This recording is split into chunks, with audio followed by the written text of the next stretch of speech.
This video is brought to you by Bellamy Transport. If you're in and around Dar es Salaam, think about giving us a call. Now back to the video. Shalom, people. Shalom. Thank you for tuning into my channel, Ready for Africa. In today's video, I'm going to talk about how not knowing the language caused me have to apologize to a Tanzanian. Now, when I started this channel, I told you I'll show you my goods as well as my bads. And this is one of the bads. So the story starts, it was a Friday, a week ago Friday. My wife and I was headed to the gym, and my wife, she showed me a bench that she wanted to have built. And so we were walking down to the gym, and next to the gym, there's this guy that has a wood shop. We stopped by and he's like, "Hey man, can you make this bench?" He looked at it. He's like, "Yeah, I can do it." So we settled on a price, and I believe the price was about 85,000 T shillings, just about $30. It was like, okay, cool. And normally the way it works is you pay half then, and then you pay the half when you pick it up. But since we were on our way to the gym, we didn't hardly have any money on us. I think we had 25,000 T shillings. And he's like, cool. I was like, man, I'm sorry I don't have the other 20 or so. Um, we'll just pay it all when we pick it up. And he agreed. And so we paid the 25,000 down, and we was gonna have to pay the 60 when we pick it up. Okay, so we go work out. Everything's good. Everything's cool. He says, should be ready about Monday-ish. It's like, okay, no rush, whatever. And so go work out, come home, hanging out at the house. And it was a Sunday. I got a text message from him, and it was in Swahili. Keep in mind, I know very little Swahili. And so what I did is I highlighted the message, put it in Google Translate, waited, and Google Translate said that his message said, he says, I tried to uh, I asked you for 20,000 and you said no. It says, I need 20,000 for lunch and dinner. It says, and then afterwards it says, you said you was going to give it to me. You're going to hell. You are a liar. I was like, wait, what? What? I'm a liar? No, man. I was like, no, I'm sitting there thinking, I was like, okay, this is kind of weird. It's kind of jumbled up. Doesn't really make sense. My wife was like, no, that's probably not what he meant. I was like, no, whatever. His dude said I'm a liar and I'm going to hell. I said, no, I just sat there and and so I text him back. I was like, look, I wrote my message in English and I had Google translate it into Swahili, and I gave him the whole Revelations 21:8, about the type of people that are going to hell, and I sent it to him. My wife was like, that's kind of odd and kind of random. I just don't believe that's what he was trying to say. Okay, yes, no. At the time, I was hot.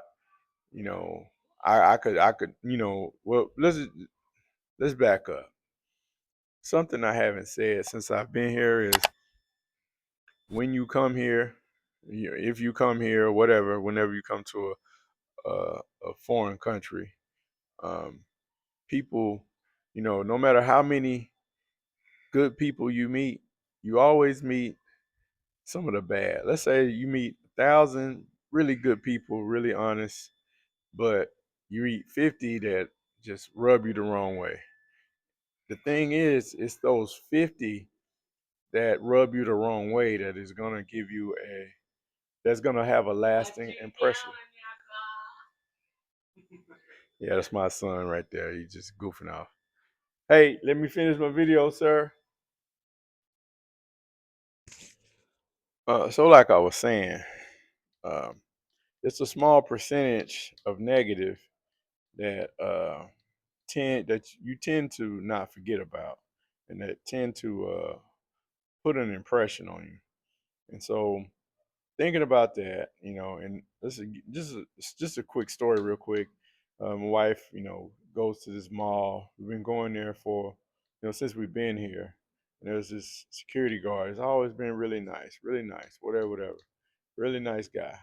Then one day we were there, and the guy was like, "Hey, can I get 10,000 for lunch and dinner?" We was like, "What?" He said, "Yeah, and for the kids at the house." It's like, "What?" And she was reaching in there to give him the money, and he said, "No, no, no, 20." And I was like, "No, no, no, 5." We gave him the 5. Probably shouldn't have gave him that. So the security guard is asking for this money, and it just felt violated. It wasn't even about the money. It's like, was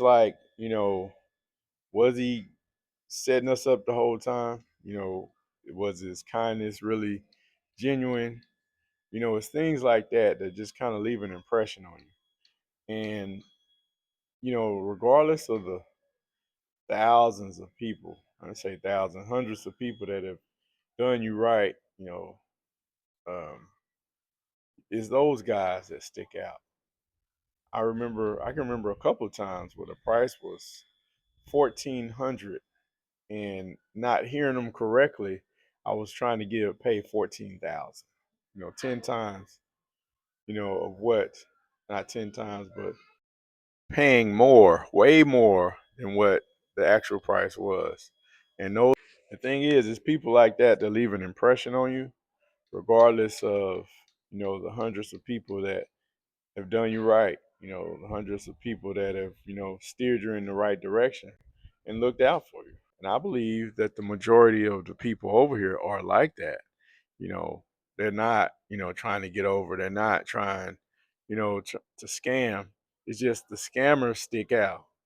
And so with that thinking, and hearing that guy saying, you're going to hell if you don't buy me lunch and dinner, and I asked for 20,000 and you said no, you know, I just reacted. But my wife, being, the level-headed person in this matter, she said, hold on, let me send this message to our friend Mary. And she sent it to Mary. And Mary came back, said, "No, I think what this guy was saying was he needed 20. He said he asked you for 20 more thousand, which would have been the half. And he said he needed it for paint and thinner for the bench. He needed it for paint and thinner for the bench." And I don't know where Google Translate got the part about you're going to hell. I think that was just kind of, I don't even know how that even got in there. And so after reading that, I had to apologize. I apologized to the guy. I went down there. I said, "Man, look, I'm sorry, whatever, whatever." Google Trans. Matter of fact, I got my Tanzanian friend to go down there and translate with him, translate to him, about what I was trying to say. We laughed it up, whatever, whatever. But I just wanted to just put that out there, how, not knowing the language, depending on something like Google Translate, can really put you in a situation. So when you come here, if you come here, learn the language. Study the language, take it seriously. Or else you end up with your foot in the put your or else you'll end up putting your foot in your mouth just like I did. Thank you for listening. I hope you found value in this video. That, peace and shalom.